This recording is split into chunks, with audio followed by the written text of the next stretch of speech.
Hi hello నమస్తే welcome to Telugu one this is Diveshwari. ఈ జనరేషన్లో మిగతా స్టార్ హీరోలతో పోలిస్తే వేగంగా సినిమాలు తీస్తాడనే పేరు జూనియర్ ఎన్టీఆర్కి ఉండేది.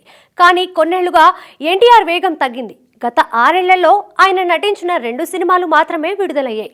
2018లో అరవింద సమేతతో అలరించిన తారక్ ఆ తర్వాత దాదాపు 4 ఏళ్లకు 2022లో RRRతో సందడి చేశారు. ప్రస్తుతం దేవరాతో బిజీగా ఉన్నాడు. ఎన్టీఆర్ ఈ చిత్రం కోసం అభిమానులు ఎంతగానో ఎదురు చూస్తున్నారు.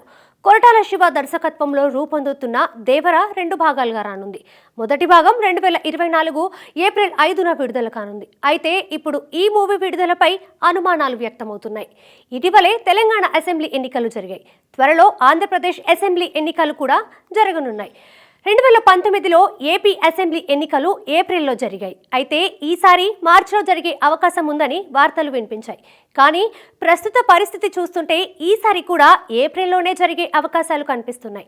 ఎందుకంటే తాజాగా ఏపీ ప్రభుత్వ 10th ఇంటర్ పరీక్షలను మార్చిలో నిర్వహించనున్నట్లు అధికారికంగా ప్రకటించారు. అంటే అసెంబ్లీ ఎన్నికలు ఏప్రిల్లో నిర్వహించే అవకాశం ఉంది. అదే జరిగితే దేవరాను వాయిదా వేయక తప్పని పరిస్థితి ఏర్పడుతుంది. ఏపీలో ఎన్నికలు హడావిడి మొదలవుతుందంటే జనాలు పెద్దగా సినిమాలను పట్టించుకునే పరిస్థితి ఉండదు. పైగా దేవరా లాంటి బిగ్ బడ్జెట్ సినిమాలకు భారీ ఓపెనింగ్స్తో పాటు లాంగ్ రన్ కూడా ముఖ్యమే. మొండిగా ఎన్నికల సమయంలో సినిమాని విడుదల చేస్తే వసూళ్లపై తీవ్ర ప్రభావం పడి తీవ్ర నష్టాలను చూడాల్సి వస్తుంది. కాబట్టి మేకర్స్ సినిమాని వాయిదా వేసే అవకాశం ఉంది. ఒకవేళ ఏపీ అసెంబ్లీ ఎన్నికలు ఫిబ్రవరి నెలకో మే నెలకో వెళ్తే మాత్రం దేవర విడుదలపై ఎలాంటి ప్రభావం ఉండదు.